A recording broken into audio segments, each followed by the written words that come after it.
noite, tudo bem? Eu sou Elaine Lacerda, eu sou aluno do curso Autismo, Diversidade Humana e Inclusão e eu vim falar com vocês hoje a respeito de um livro. Na verdade é uma atividade avaliatória do curso da FAESP, né? O curso, como eu já disse, Autismo, Diversidade Humana e Inclusão, ministrado pela professora Débora Alencar. Nós vamos fazer uma leitura, aliás, nós fizemos uma leitura e eu gostaria de discorrer rapidamente aqui com você alguns pontos importantes sobre ela.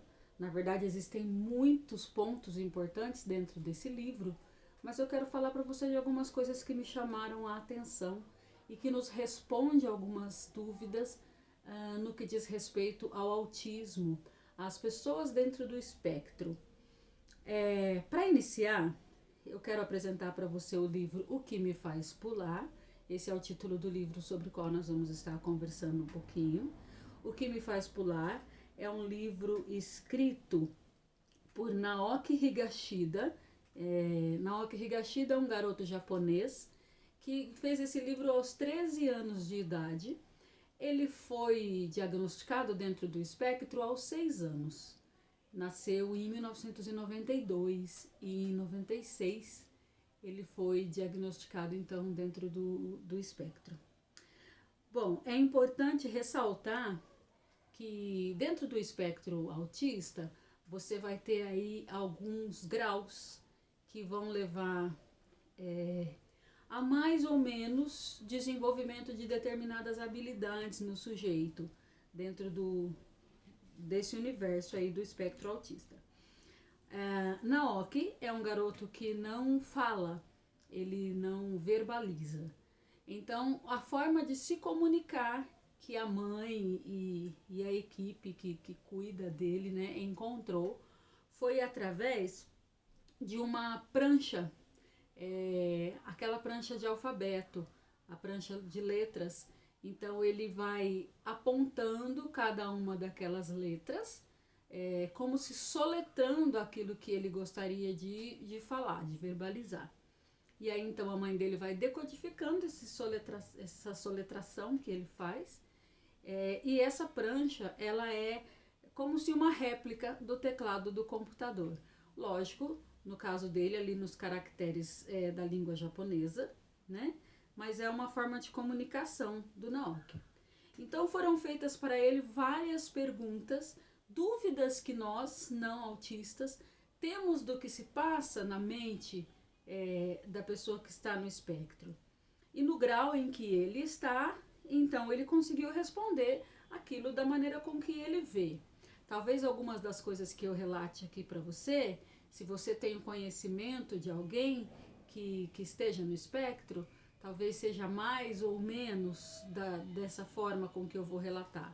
Então eu quero deixar bem claro que essa é a forma, a visão de mundo, a visão de si do Naoki, mas que já nos explica muita coisa, ok?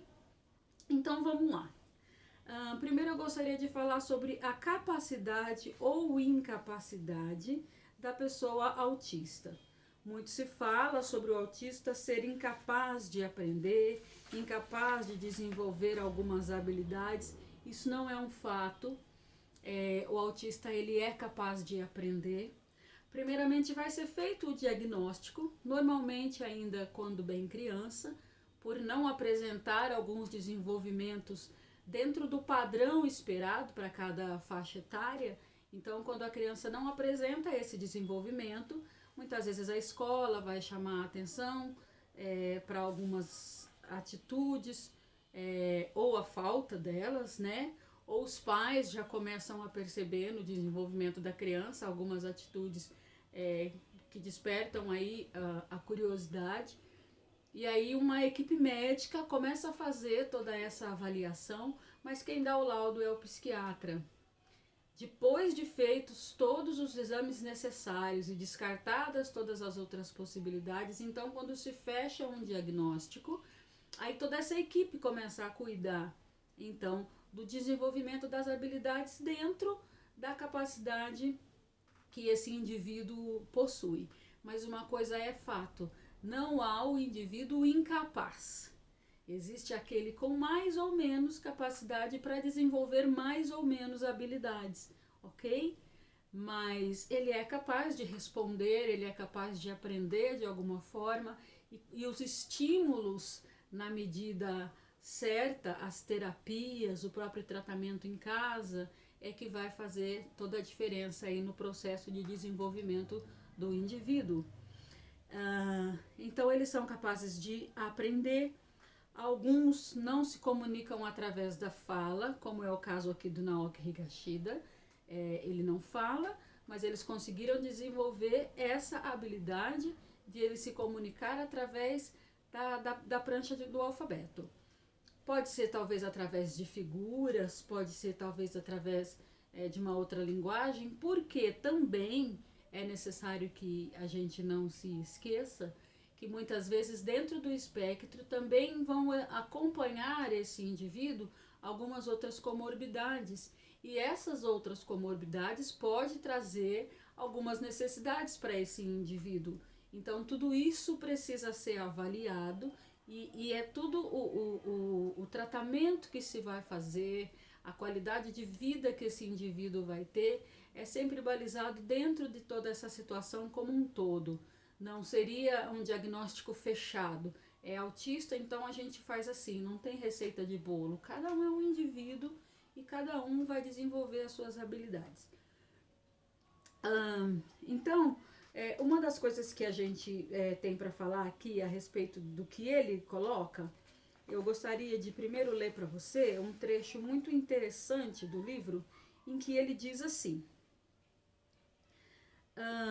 era uma vez, num planeta pequeno, verde e tranquilo, o astronautista que diz: então, bem-vindo ao meu mundo. E o terráqueo responde: você não se sente pesado? Para mim é como se tivessem amarrado muitos quilos em meus braços e pernas. Ao que o astronautista responde: mas no seu planeta eu sempre me sinto como se estivesse flutuando no espaço, sem peso algum. Então conclui o terráqueo: ok, agora eu entendo você. Agora eu entendo mesmo. Por que eu trouxe esse trecho, esse texto para você? Porque muitas vezes a nossa dificuldade em lidar com as necessidades do autista e o seu comportamento vem da não compreensão do que se passa na mente, nas atitudes que ele toma, não é? E muitas vezes nós encontramos situações em que, por exemplo, eles falam alguma coisa e nós ficamos tentando descobrir o que ele está comunicando, mas não necessariamente a fala do autista comunica algo. Muitas vezes eles repetem palavras que surgem como se soltas na sua mente. Palavras que ele aprendeu, palavras que lhe soam familiar, palavras novas às vezes, ou dentro de uma fala de alguém ele fixou alguma parte daquela palavra e de repente aquilo vem como um flash na sua memória e então ele fala aquela palavra. Mas na verdade, quando é assim, ele não está comunicando, ele está apenas falando, ok? E ele traz também um exemplo disso, de uma situação numa sala de aula, em que uma garota, no meio da aula, diz assim: todos nós. E aí os outros alunos começam a se perguntar entre si: o que ela está dizendo com todos nós? Será que ela quer saber se ela pode ficar com a gente? Será que ela quer saber se todos nós vamos sair? O que será? O que será? E na verdade, o que acontecia? Em um dado momento anterior, o professor havia dito que no momento seguinte, no dia seguinte, todos eles iriam ao parque. E ela queria saber qual seria o horário da ida no parque.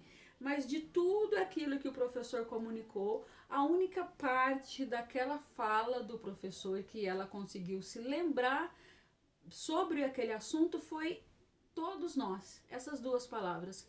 Então, querendo saber a que hora todos nós vamos ao parque, ela pronunciou todos nós. Então, por que eu estou colocando isso? Porque muitas vezes nós queremos adivinhar e nós começamos a fazer muitas perguntas, mas nem sequer a pessoa sabe o que expressar, o que é que ele está querendo dizer. Por quê? Porque as palavras fogem, as palavras ficam como se soltas na mente. Eu consigo te dizer, de acordo com aquilo que eu li, eu não sei se você consegue imaginar, se sentir assim, porque a empatia não é necessariamente eu sentir o que o outro sente, não é? Porque por mais que eu me compadeça da sua dor, da sua situação, eu não consigo sentir a sua dor, até porque eu tenho um nível de sentimento, um nível de uma intencionalidade que me faz viver de alguma forma certas experiências de uma forma diferente da sua, não é? Eu ia dizer intensidade, não intencionalidade. Então talvez eu consiga entender por que você se sente assim, mas eu não consigo sentir o que você está sentindo. E isso é muito importante para lidar com uma pessoa dentro do espectro. Mas a forma com que ele sente o mundo é muito diferente da nossa. Por exemplo, quando se tratam das falas, como eu disse, palavras ficam soltas na mente. O corpo é muito solto. Você vai perceber numa pessoa dentro do espectro que normalmente eles têm uma fisionomia mais rígida, eles têm posturas mais rígidas. Por quê? Porque eles precisam pensar os seus movimentos. Inclusive, também é muito interessante aqui, quando ele responde a pergunta de por que é que eles dão tchau de forma oposta, dá tchau assim. E aí o Naoki explica que isso acontece porque repetir um movimento do outro lhe é algo muito difícil de fazer. Então, imagina, raciocina comigo. A gente faz muito isso com as crianças, até para que elas aprendam a se comunicar, desenvolver ali a simpatia e enfim, né? Então, o que a gente diz?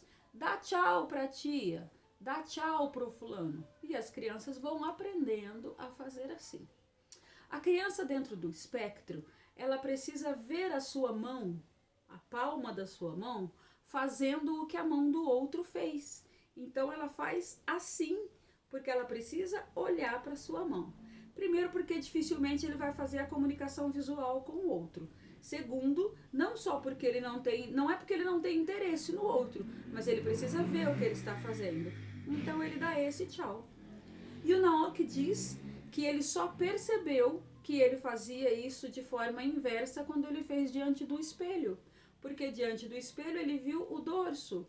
Então ele entendeu que o tchau seria assim. Por que eu estou falando isso?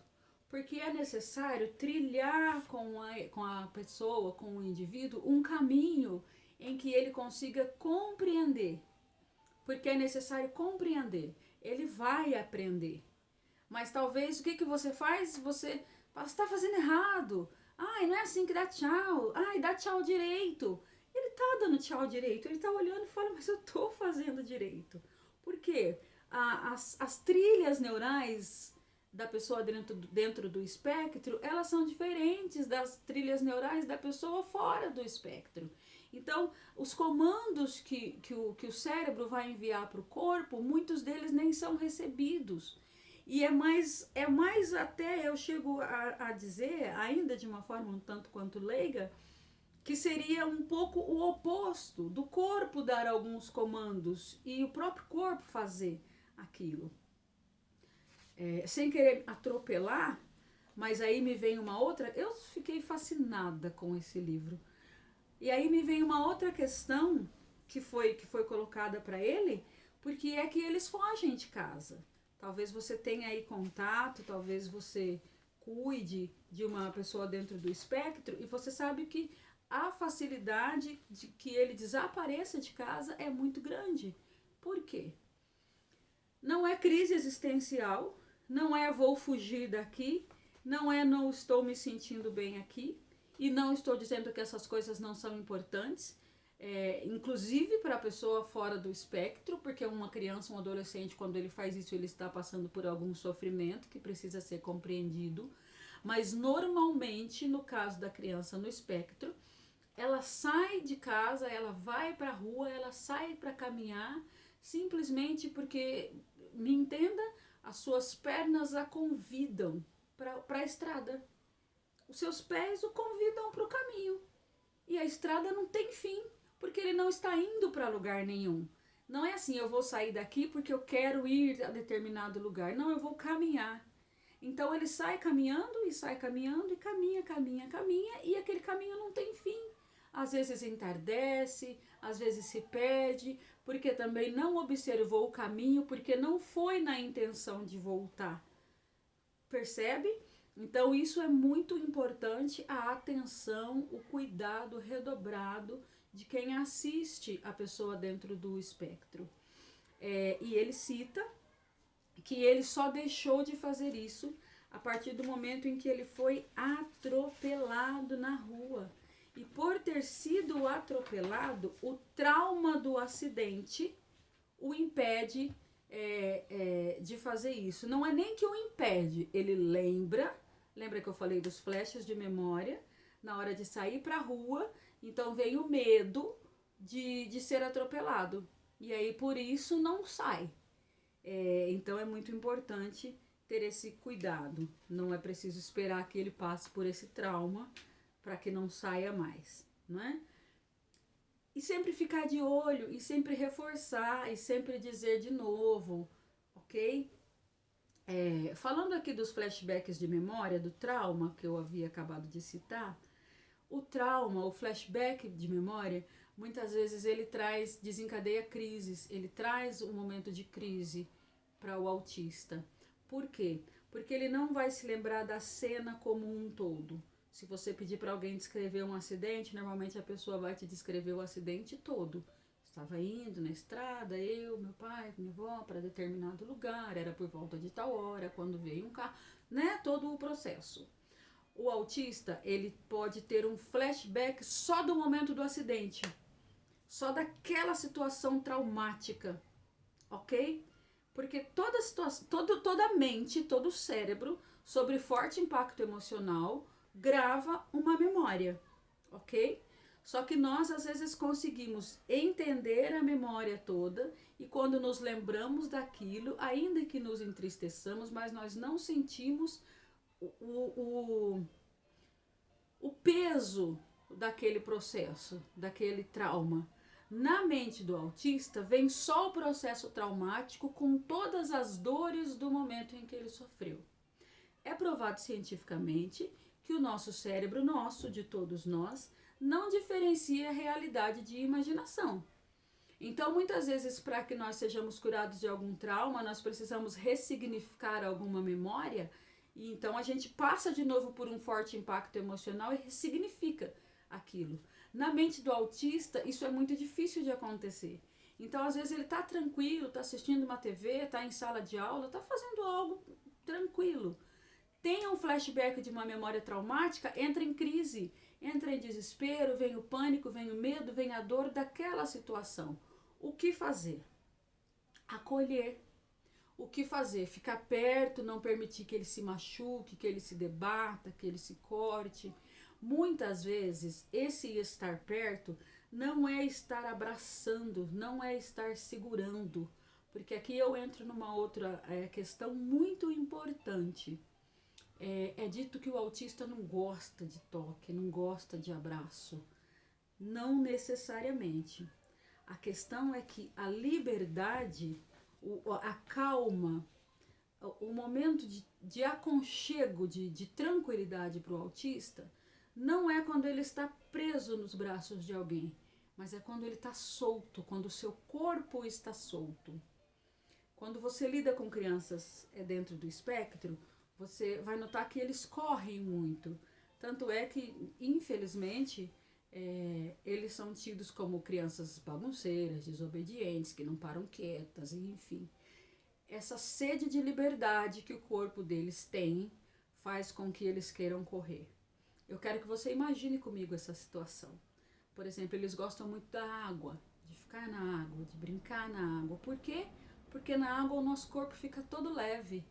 Na água, a gravidade parece que ela muda, né? Nós sentimos diferente os nossos membros. Então na água ele consegue perder um pouco daquele peso de ter que controlar os movimentos do seu braço, controlar os movimentos da sua perna e consegue relaxar. E o correr não é diferente. Correr, ele sente seus braços soltos, ele sente as suas pernas saltitando, ele sente o vento, você percebe a riqueza de detalhes. O mundo do autista é muito rico em detalhes. Detalhes de sensações, detalhes de cores. A percepção de mundo que ele tem é muito diferente da nossa. Ele vê o mundo do micro para o macro. Quem de nós que quando está correndo, ainda que livremente, percebe o vento, percebe a brisa? Quem de nós quando está passeando numa rua, percebe aquela plantinha, percebe algum... Eu fiz um experimento um dia desses de andar percebendo algumas coisas. É uma sensação totalmente diferente do nosso cotidiano, a gente faz as coisas no automático. Quando nós entramos numa sala de um atendimento, que seja, o que nós vemos? O todo, não é? Olha o tamanho desse lugar, aí a gente começa a ver mais ou menos quantas pessoas tem e vai chegando aos detalhes daquele lugar. O autista vê de forma diferente, ele vê de forma inversa. Primeiro ele vai ver, por exemplo, um painel, aí se tem um painel que chama, que faz aquele som, ele vai ouvir nitidamente aquele som, ele vai ouvir os barulhos, barulho por barulho, imagem por imagem, entende? E aí ele chega na sala toda, ou não, porque talvez até que ele chegue no ambiente todo, ele já foi tão bombardeado de informações separadas que o cérebro dele não consegue processar. E aí é quando nós vemos muitas vezes crises acontecendo dentro de shopping centers, no recreio da escola, porque são muitos barulhos. Imagina um shopping center se você pudesse ouvir separadamente cada barulho. A tubulação do ar-condicionado central, a música de uma loja, a música da outra loja, pessoas que passam por você conversando, crianças que passam correndo, o barulho das cadeiras da praça de alimentação, as fritadeiras da praça de alimentação, e você ouvisse cada barulho. Um toque, toque, toque, eles conseguem ouvir só aquele som. Então isso faz muita diferença e isso às vezes é insuportável porque é muito. Então quando você vê, por exemplo, alguém dizendo assim, ah não, ele é autista, ele gosta de ficar sozinho, deixa ele sozinho lá porque ele gosta de ficar só. Você acredita mesmo que alguém que não esteja num estado depressivo gosta de ficar só? Sabendo que todas as outras pessoas estão brincando, estão sorrindo, estão se divertindo e a outra pessoa gosta de ficar só? No ponto de vista do Naoki aqui, isso não é um fato. Mas o que ele diz? Eu vou ler o que ele diz a respeito disso. O que incomoda as pessoas com autismo é que nós ficamos muito ansiosos com o fato de causar problemas para vocês e deixá-los nervosos. Por isso é difícil para nós ficar perto de outras pessoas. Esse é o motivo para sermos deixados sozinhos com tanta frequência. A verdade é que amamos ter companhia, mas as coisas, como as coisas nunca dão certo, acabamos nos acostumando com a solidão sem nem sequer perceber como isso aconteceu. Toda vez que eu escuto alguém comentar que eu prefiro estar sozinho, isso me faz sentir solitário demais. Sinto como se eles estivessem me dando um gelo de propósito. Olha aí, quando eu falei a respeito deles terem sentimentos, eles têm sentimentos. Às vezes nós comentamos a respeito da pessoa com autismo como se a pessoa nem estivesse perto, né? Tipo na escola, ah, deixa ele pra lá, ele nem escuta. Ah, deixa ele pra lá, ele nem tá vendo o que a gente tá fazendo. Ah, ele nem quer vir. Quem disse que não? Só que é necessário lidar, é necessário chamar, é necessário entender. Na escola existem muitas barreiras. Como eu disse, por exemplo, a respeito do correr, da liberdade do correr. E eu acho que seria uma última consideração que eu faço aqui a respeito do livro, porque você precisa ler esse livro. Eu não vou dar não vou ficar dando o spoiler, né? Mas ele fala, por exemplo, que quando se trata do correr e brincar, ok, correr livremente. Ok, correr, vamos para lá e para cá, vamos agitar, tá tudo bem. Agora, se um colega disser assim, vamos apostar a corrida, vamos ver quem chega primeiro, o autista entende naquele momento que ele vai perder naquela brincadeira. Por quê? Porque agora ele tem que focar na distância que ele está do colega, agora ele tem que focar como ele vai mover os seus braços para ganhar impulso, agora ele vai focar a largura da sua passada para correr, agora ele vai focar no quanto ele precisa respirar e na profundidade da sua respiração para oxigenar o corpo para dar conta daquela corrida. Pronto, já foi um mundo de informações e ele não consegue ganhar a corrida. Você percebe a diferença? Para nós seria tudo a mesma coisa, mas para ele não é a mesma coisa. E uma coisa que precisa ficar muito claro para nós é que todos nós somos capazes. Todos nós aprendemos. Todos nós nos desenvolvemos. Quanto tempo uma criança fora do espectro leva para andar? Todos os outros animais, né, eu vou dizer assim, normalmente nascem e já andam, não é? Você pegar aí um cavalo, ele nasce e ele anda. Desculpa a interferência, tá, gente? Estamos todos em casa. Mas ele nasce e já anda. Nós, seres humanos, levamos em média 1 ano para andar. Mas quando andamos, é uma vitória, é uma festa, é uma comemoração. Comemore, reforce positivamente as atitudes de aprendizado da pessoa dentro do espectro também. Porque cada passo novo que ele consegue dar é libertador. Cada vez que você compreende um sentimento dele, uma expressão dele, isso é reconfortante.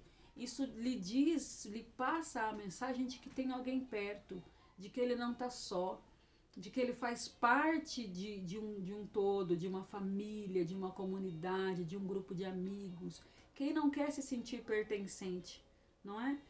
Então não desista da pessoa, não desista de ensinar, não se importe em repetir novamente. Eu sei que talvez você pode pensar assim, para ela tá fácil, ela lê um livro e tá achando que é tudo tranquilo, Alice no País das Maravilhas. Não. Eu sei que não.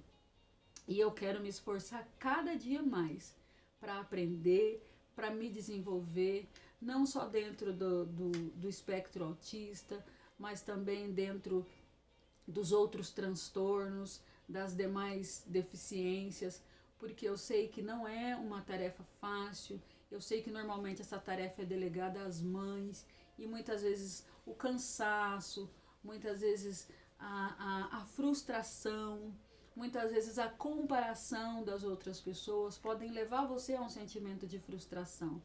Mas eu acho importante te dizer que essa pessoa que está perto de você, ela vive num universo tão particular, tão singular, que quanto mais você consegue se aproximar desse universo, quanto mais você consegue acessar esse indivíduo, muito mais você vai conseguir desenvolver habilidades nele.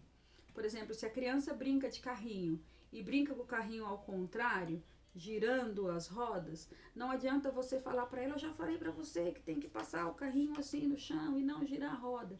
Mas fala, olha, girou uma, girou outra.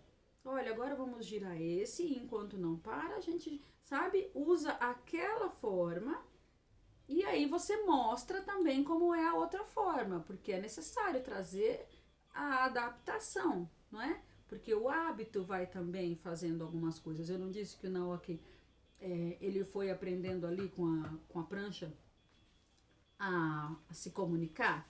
Então ele precisou aprender aquelas palavras e aí ele começou então a se comunicar de uma forma diferente. Então brincou de girar, olha, agora vamos fazer assim. Normalmente eles não vão pegar os carrinhos e sair com eles pela estrada, eles vão enfileirar. Olha, enfileirou um, enfileirou dois. Eu não sei qual é o grau, eu não sei com quem você está lidando. Eu sei que você precisa acessar de alguma forma. E é possível acessar. e por que é tão importante ver o mundo com os olhos do autista. Assistir a filmes, ler artigos ou mesmo livros escritos por pessoas dentro do espectro, para que você compreenda que aquele universo ele pode ser acessado e habilidades incríveis podem ser desenvolvidas nesse indivíduo, ok? Eu fico muito feliz em ter você aqui comigo, fico muito feliz em você, em poder compartilhar com você a respeito desse livro. Quero recomendar essa leitura para você. Procure, ela é muito interessante, é muito rico esse livro, eu ficaria horas aqui falando a respeito dele. O que me faz pular é Naoki Higashida, editora Intrínseca, ok? Eu gostaria muito então que você lesse esse livro e que você compreendesse, porque é muito importante eu saber o que se passa com o outro para que eu possa ser o melhor possível na vida do outro. Um grande abraço, foi um prazer. Tenha uma boa noite, um bom dia, tenha uma boa vida, seja feliz e faça alguém. Obrigada.